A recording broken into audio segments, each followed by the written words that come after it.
ये एक महुए का फूल है, महुए का पेड़ है और इस पर दीमक लगा हुआ है। ये बड़े आश्चर्य की बात है कि अभी तक इतने वर्षों तक दीमक लगने के बावजूद भी ये पेड़ नष्ट नहीं हुआ है। और ये दूसरा पेड़ है, यहाँ पे कई पेड़ों के समूह हैं और ये सारे समूह बहुत ही श्रेष्ठतम हैं और अद्भुत प्रेरणा दे रहे हैं। तो मित्रों, भाइयों और बंधुओं, अब मैं आपके समक्ष कुछ और दृश्य प्रस्तुत करता हूँ। ये दृश्य बहुत ही श्रेष्ठतम है।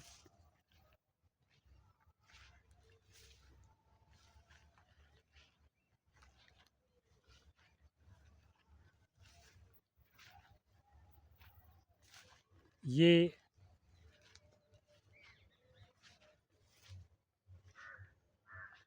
सरपत के फूल हैं और ये फूल बहुत ही श्रेष्ठतम है। ये सामने महुए का वृक्ष है, ये भी बहुत ही श्रेष्ठतम और महानतम है। ये एक महुए का पेड़ और है और ये भी बहुत श्रेष्ठतम और महानतम है। ये एक और महुए का पेड़ है, ये एक और महुए का पेड़ है, ये भी बहुत ही श्रेष्ठतम और महानतम है।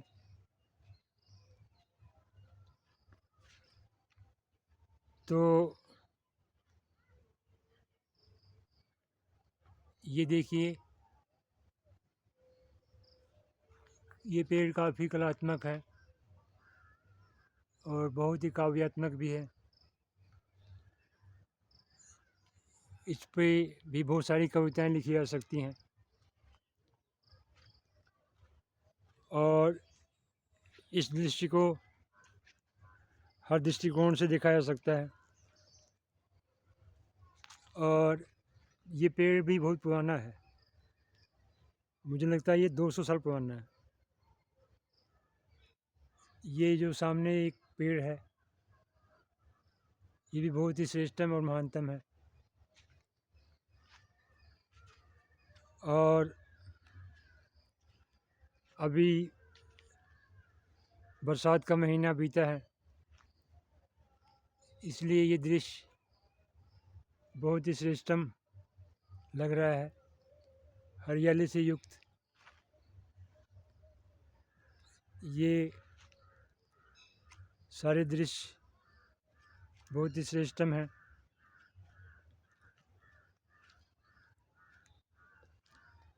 और ये सभी दृश्य मनुष्य को बहुत ही श्रेष्ठतम प्रेरणा दे सकते हैं। तो मैं बात कर रहा था, जब आज से करोड़ों वर्ष पहले इस नदी का निर्माण हुआ था, तो भारतीय उपमहाद्वीप एशिया के भूखंड से टकराया था। तभी से इसका जियोलॉजिकल इवोल्यूशन हो रहा है। तो जियोलॉजिस्ट और जूलॉजिस्ट, बोटैनिस्ट सभी लोग इसका अध्ययन कर सकते हैं और बहुत ही श्रेष्ठतम परिणाम निकाल सकते हैं। और ये पेड़ बहुत ही श्रेष्ठतम प्रेरणा दे सकता है और ऐसी आशा की जा सकती है यहाँ की शिक्षा व्यवस्था श्रेष्ठ हो जाए और यहाँ पर ऐसे श्रेष्ठ मनुष्य बने जो मानव समाज के लिए श्रेष्ठतम प्रेरणा दे सकें और मानव समाज के लिए उपयोगी हो सकें। ये पेड़ बहुत ही श्रेष्ठतम है, कलात्मक हैं। ये देखिए, ये सामने सूर्य निकल रहा है। सूर्य पर मैंने बहुत सी कविताएं लिखी हैं और ये दृश्य कवियों के लिए, चित्रकारों के लिए, वैज्ञानिकों के लिए बहुत ही उपयोगी हो सकता है। वैसे दीमक पर भी बहुत से अनुसंधान हुए हैं और अभी भी हो रहे हैं। और पेड़ों का इवोल्यूशन कैसे हुआ था, इवोल्यूशन ऑफ ट्री, इस पर भी काफ़ी अनुसंधान हो सकते हैं और हो भी रहे हैं। पर ये ज़्यादातर अनुसंधान विकसित देशों में हो रहे हैं और ऐसी आशा की जा सकती है शीघ्र ही हमारा देश विकसित देश बनेगा और उत्तर प्रदेश सारे विकास का नेतृत्व करेगा। उत्तर प्रदेश में ही सारे महान साहित्यकार हुए हैं, ये बड़े आश्चर्य की बात है। उत्तर प्रदेश सभ्यता की जन्मस्थली है। महात्मा बुद्ध, महावीर, पतंजलि और वैदिक संस्कृति का निर्माण और विकास यहीं पे हुआ था। और जो हमारा ज़िला है, इसका प्राचीन नाम यमदग्निपुर था। ऐसी आशा की जा सकती है इसका फिर से वही प्राचीन गौरव फिर से विकसित हो, ताकि यहाँ के निवासियों का जीवन श्रेष्ठतम बने और महानतम बने। और मैं वृक्षों के जैव वैज्ञानिक विकास के बारे में सोच रहा था। वृक्ष कैसे विकसित हुए हैं, जीव वैज्ञानिक इस पर कई दृष्टिकोण प्रस्तुत करते हैं। क्लोरोफिल की उत्पत्ति कैसे हुई थी, इस पर भी कई दृष्टिकोण हैं। और वैसे कुछ वर्ष पहले उत्तर प्रदेश अपराधियों, माफियाओं, गुंडों के लिए बहुत ही उपयोगी प्रदेश बन गया था और यहाँ से ज्ञान, विज्ञान, साहित्य, कला, संगीत सब गायब हो गया था। लेकिन जब से योगी जी आए हैं, तब से ये प्रदेश फिर से उसी प्राचीन गौरव की तरफ बढ़ रहा है, जो गौरव इसका प्राचीन काल में था। वैदिक काल में ये हमारा ज़िला जो यमदग्निपुर जो था, वो बहुत ही विकसित था। यहाँ पे विज्ञान, साहित्य, कला, संगीत का बहुत ही विकास हुआ था। पर बीच के कालखंड में यहाँ का विकास रुक गया था, इसीलिए ये प्रदेश बहुत पिछड़ गया था। यहाँ की शिक्षा व्यवस्था एकदम चौपट हो गई थी। अब ऐसी आशा की जा सकती है कि यहाँ की शिक्षा व्यवस्था श्रेष्ठतम बने और महानतम बने। वैसे भाषा विज्ञान की दृष्टि से भी उत्तर प्रदेश बहुत ही उपयोगी है और भाषा विज्ञान की दृष्टि से भी यहाँ पे काफ़ी अनुसंधान हो सकते हैं। और विकसित देशों में भारत की भाषाओं पर बहुत से अनुसंधान हुए हैं। ये देखिए, सामने नदी का दृश्य है, ये भी बहुत ही कलात्मक, चित्रात्मक चेतना से युक्त है। ये महुए का पेड़ है, इस पर भी बहुत ही श्रेष्ठतम ये सूर्य डूब रहा है, ये भी बहुत ही सुंदर दृश्य है। ये महुए के 3 पेड़ हैं जो कि बहुत ही श्रेष्ठतम है।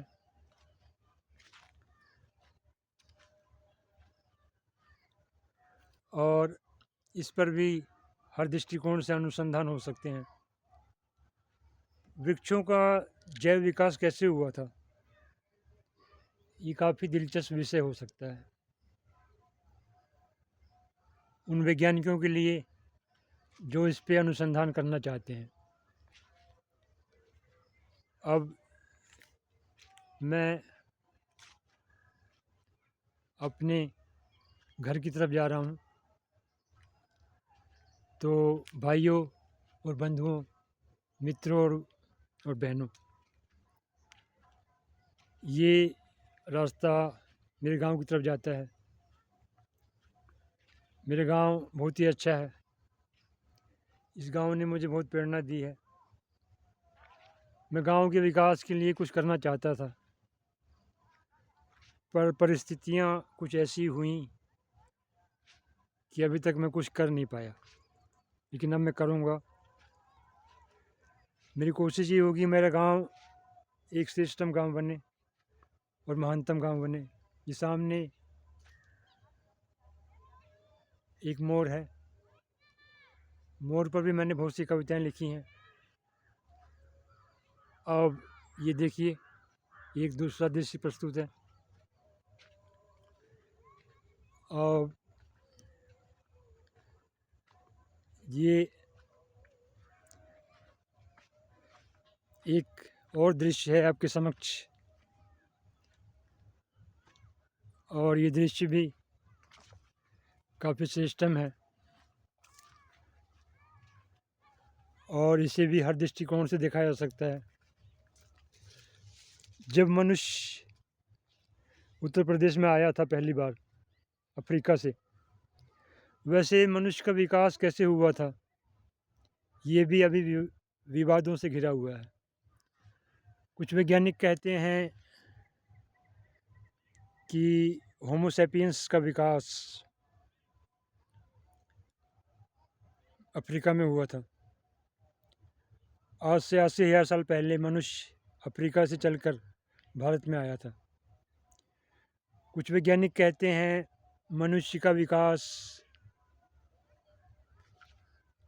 होमो इरेक्टस से हुआ था, वही आगे चल के होमो सैपियंस में बदल गए।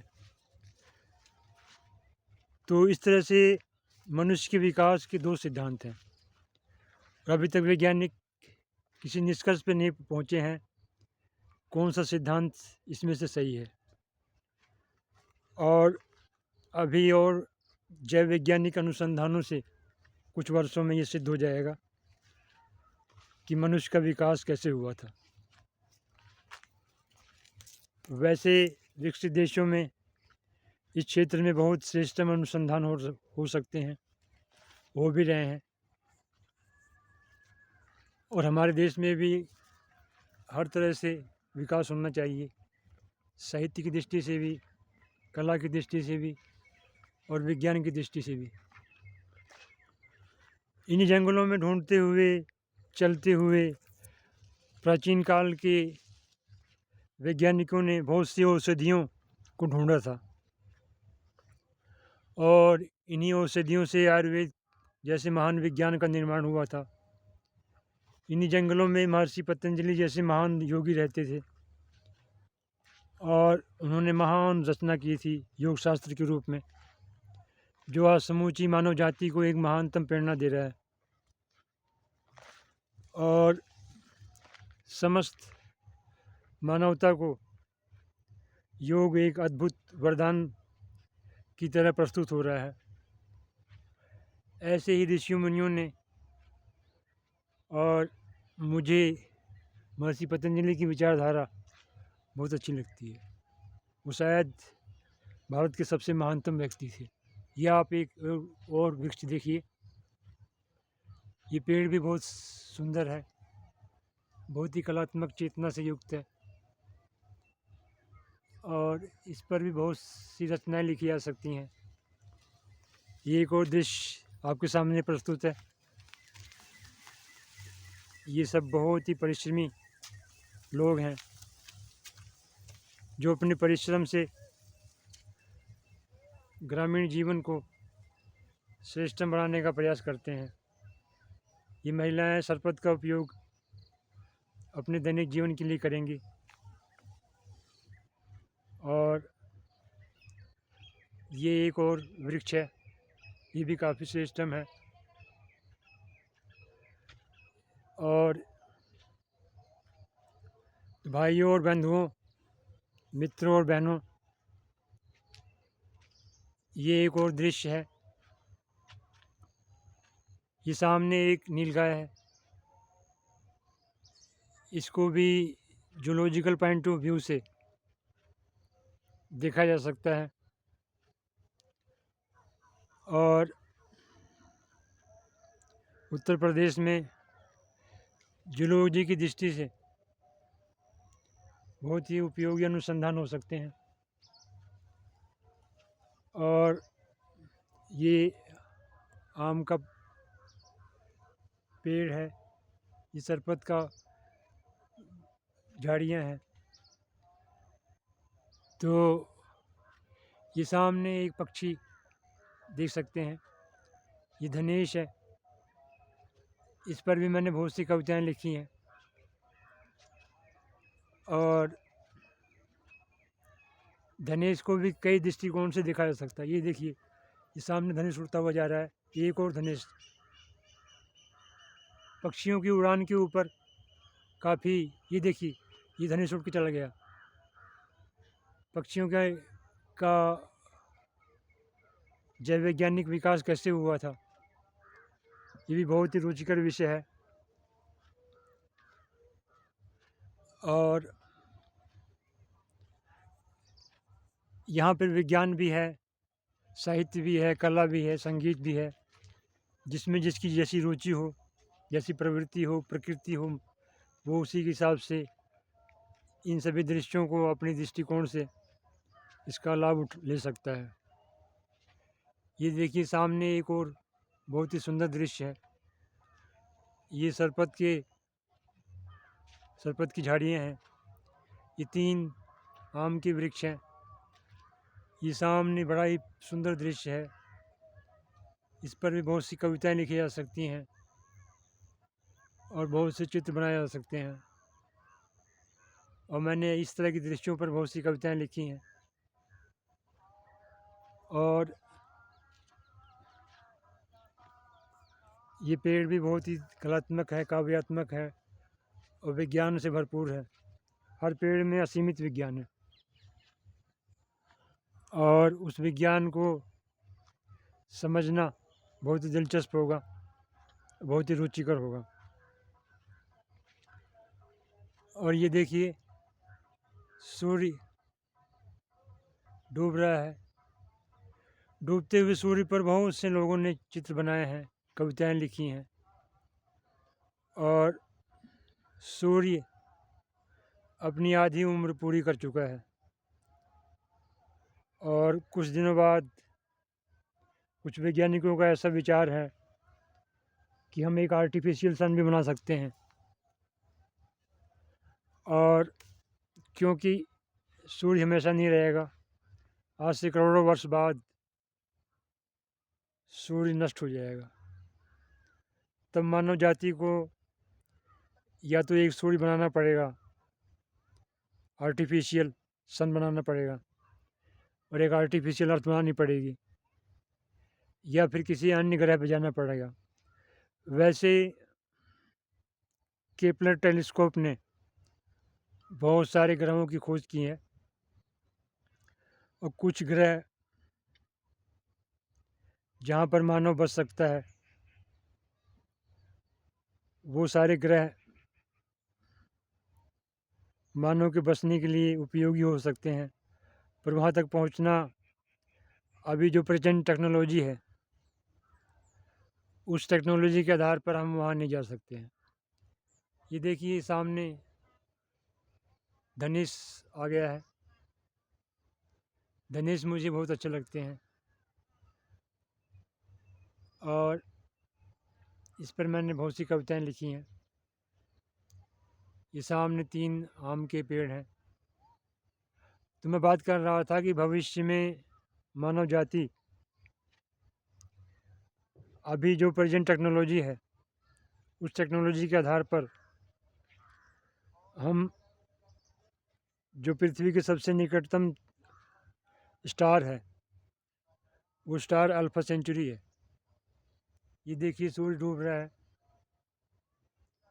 ये दृश्य बहुत ही श्रेष्ठम है।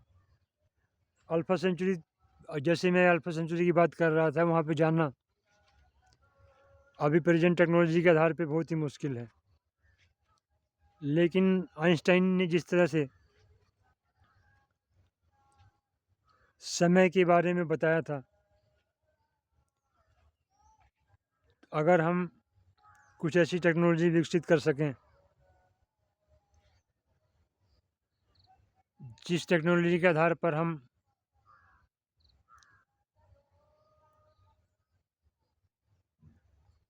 वहाँ पे जा सकते हैं, लेकिन ये काफ़ी लंबी बात है। वैसे कुछ वैज्ञानिकों ने अल्फा सेंचुरी तक जाने के लिए योजना बना ली है।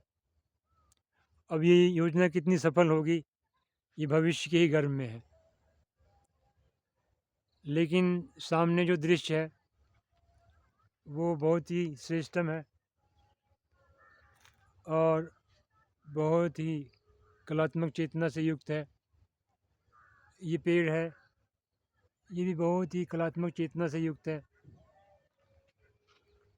और ये सारे दृश्य, ये देखिए, ये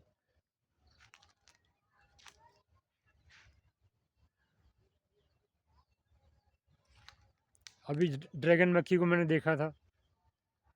ड्रैगन मक्खी भी बहुत श्रेष्ठम प्रेरणा दे सकती है वैज्ञानिकों को। अब ये देखिए, ये सामने वृक्ष है, ये एक और वृक्ष है आम का। आम का जो क्लासिफिकेशन हुआ था वो काफ़ी पहले हुआ था और समूचे वनस्पति जगत का क्लासिफिकेशन हो चुका है। वैसे अभी सारे वृक्षों को, सारी वनस्पतियों को खोजा नहीं जा सकता है, खोजा नहीं गया है।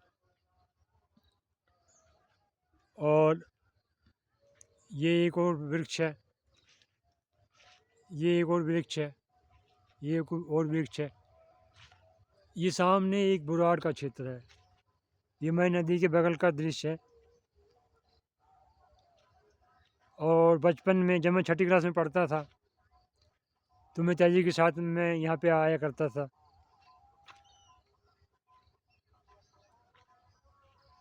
और ये दृश्य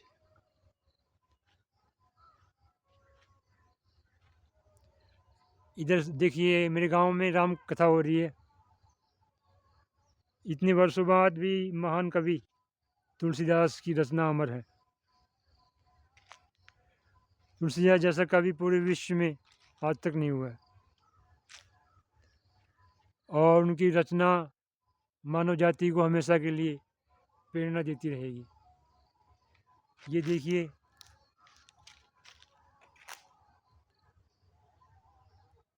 ये सूर्य है, सूर्य डूब रहा है। ये वृक्ष है और ये वृक्ष मुझे बहुत अच्छा लगता है। और ये सामने एक और पक्षी उड़ रहा है और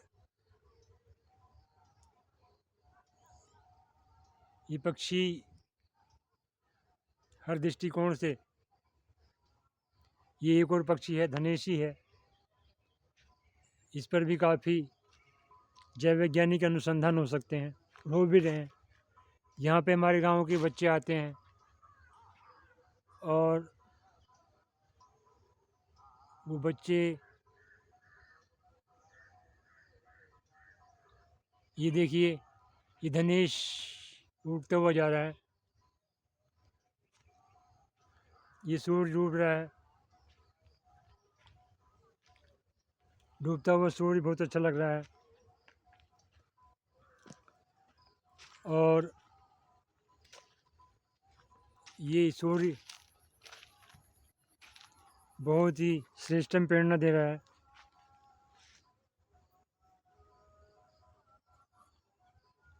मुझे तुलसीदास की ये लाइनें बहुत अच्छी लगती हैं। प्रभु की कृपा भयम सब काजू, जन्म हमार सफल हुए आजू।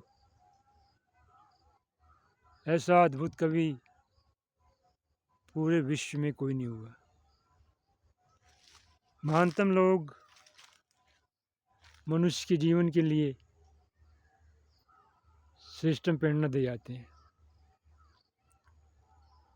युगों युगों तक उनकी रचनाएं अमर हो जाती हैं। महान लेखक स्वतंत्र रूप से राजसत्ता से ही बड़े होते हैं। तुलसीदास भी एक महान लेखक थे। तुलसीदास के ऊपर मैंने काफ़ी लिखा है, लेकिन अब मैं कुछ अन्य दृष्टिकोणों से आपके समक्ष इस दृश्य को प्रस्तुत कर रहा हूँ।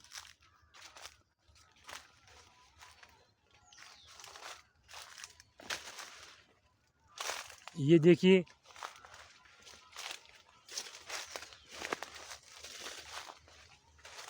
ये सारस है और इन पर भी बहुत से अनुसंधान हो सकते हैं। ये सरपत है, ये धनेश है और ये सूर्य डूब रहा है और ये सारे दृश्य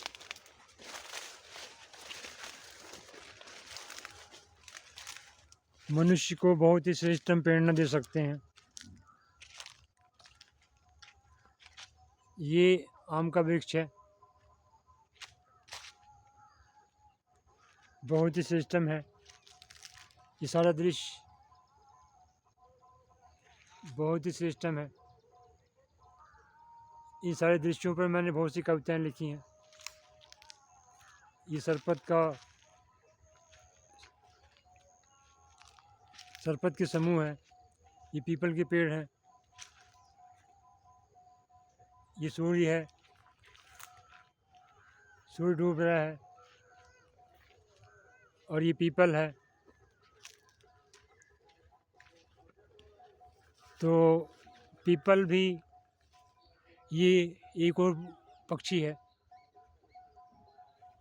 पीपल पर भी ये मोर जो है उड़ता हुआ गया अभी।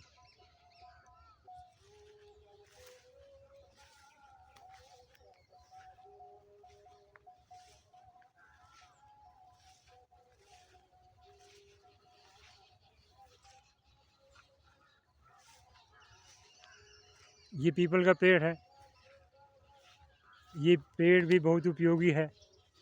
आयुर्वेद में इसका बहुत वर्णन है। यहाँ पे बहुत सारी आयुर्वेदिक औषधियाँ हैं। ये आयुर्वेदिक औषधियों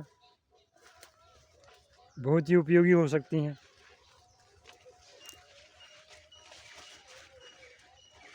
और तुलसीदास की पंक्तियाँ सुनाई दे रही हैं। प्रभु की कृपा भयम सब काजू, जन्म हमार सफल भय आजू। और बार बार मुझे उसको ये पंक्तियाँ अद्भुत प्रेरणा दे रही हैं। ये सामने एक पक्षी, ये पक्षी ग्रामीण क्षेत्रों में दिखाई देता है। ये सामने का दृश्य बहुत ही श्रेष्ठतम है।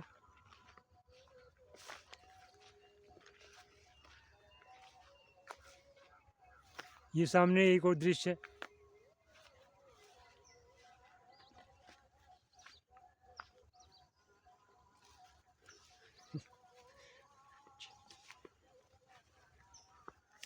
ये सामने एक और दृश्य है। ये सारे दृश्य बहुत ही श्रेष्ठतम और महानतम है। तो मित्रों, बंधुओं, भाइयों और बहनों, ये वीडियो काफ़ी लंबा हो गया है। ये सूर्य की हल्की सी लालिमा प्रस्तुत हो रही है। एक व्यक्ति आ रहा है और ये सामने पीपल का वृक्ष है। ये व्यक्ति हमारे गांव का ही है। इसे मैं अच्छी तरह जानता हूँ। और ये सामने कुछ भैंसें हैं जो कि बहुत ही कलात्मक चेतना से युक्त हैं। कुछ लोग सोच रहे होंगे भैंस में कौन सी कलात्मक चेतना होती है, पागल लोग ऐसे बोल सकते हैं, लेकिन ऐसी बात नहीं है। कलात्मक चेतना से युक्त ये सामने का दृश्य बहुत ही श्रेष्ठम है। और भैंसें अपने गंतव्य की तरफ जा रही हैं। ये दृश्य बहुत ही श्रेष्ठम है। और इस दृश्य पर मैंने बहुत सी कविताएं लिखी हैं। वो देखिए वहाँ है सारस। ये सारस बहुत ही श्रेष्ठम है, जैव वैज्ञानिक दृष्टि से भी, साहित्य की दृष्टि से भी, कला की दृष्टि से भी, संगीत की दृष्टि से भी। इस सारस को देख के ही वाल्मीकि की काव्य चेतना विकसित हुई थी। और डार्विन ने भी पक्षियों के विकास के बारे में काफ़ी कुछ लिखा है। अन्य वैज्ञानिकों ने भी पक्षियों, ये देखिए सारस उड़ रहे हैं।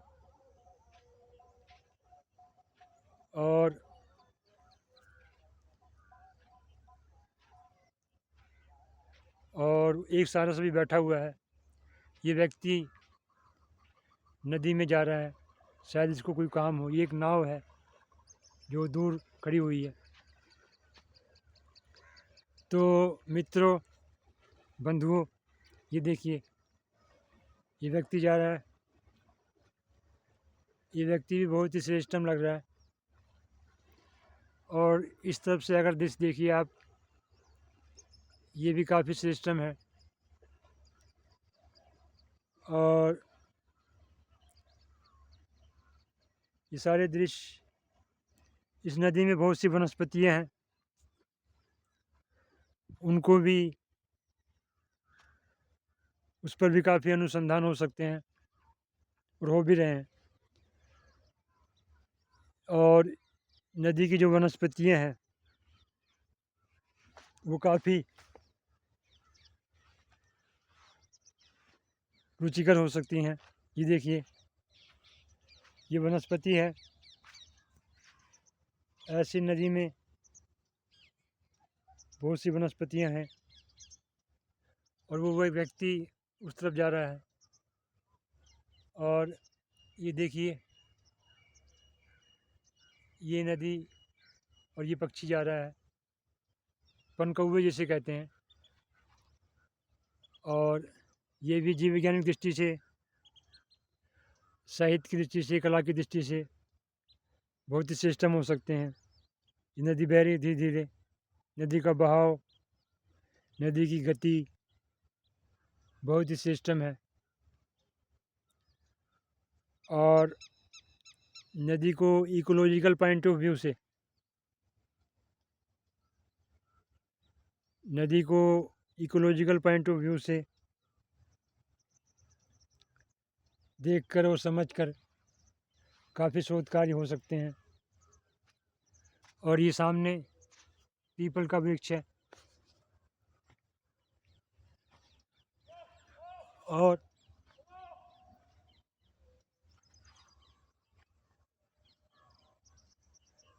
ये पीपल का वृक्ष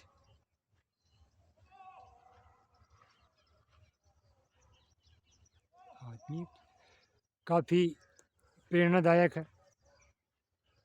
और इस पर बहुत से अनुसंधान कार्य हुए हैं और अभी भी हो रहे हैं। पीपल के पेड़ में बहुत से औषधीय गुण होते हैं। महुए पर भी आयुर्वेदिक दृष्टिकोण से बहुत से अध्ययन हो सकते हैं। और इस तरह मित्रों, बंधुओं, भाइयों और बहनों, अब मैं अपना ये वीडियो समाप्त करता हूँ और बाकी की बातें मैं आपको कल बताऊंगा। कल मैं आपको एक और दृश्य दिखाऊंगा जो कि काफ़ी उपयोगी हो सकता है। तो अगर आपको मेरा ये वीडियो पसंद आया हो, मेरे चैनल को सब्सक्राइब कर लें, लाइक भी कर दें, शेयर भी कर दें। मेरी वीडियो को देखने के लिए आपका बहुत बहुत धन्यवाद। नमस्कार। वंदे मातरम। भारत माता की जय।